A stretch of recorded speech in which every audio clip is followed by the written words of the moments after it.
Ошондо сиздин келинчегиңизге кара дуаны ким окуткан деп ойлойсуз? Ошол нерсе мага табышмакта. Да билинбей калып кетти. Фильмдин негизине сиздин үй бүлөңүздүн окуясы жаткан үчүнбү?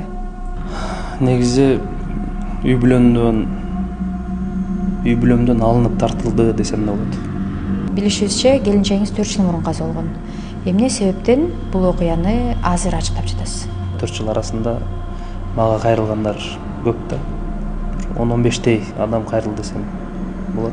Кадыр, менин агам, же балам, же келиним, сенин келинчегиң деп ооруп атат. Кайерге алып барсак болот? Угуп атабыз, билип атабыз. Коомчулукта мындай уралбастыктын айынан жаман максаттарын ишке ашыруу максатында бирин-бири кара дуал аткандар абдан көбөйдү. Ошол себептен кара дуа тасмасын чыгарууга мажбур болдум. Ошондо фильмдеги сценалар сиздин жашооңузда болгон жана келинчегиңизден көргөнсүзбү? Кара дуаланган адам кандай симптомдор менен башталат? Мен ошол нерселерди келинчегимден көргөм да. Башында кандай эле, барып кандай өзгөрүүгө туура келди. Ошолорду бүт эстеп, сценарийге түшүрүп, анан кино тарттык да. Бул кинону кандай максатта тарттыңыз? Бирин-бири дуал аткандар, кара дуа жасагандар, акырети, акыбети эмне болушун ушу кинодон көрсүн деп.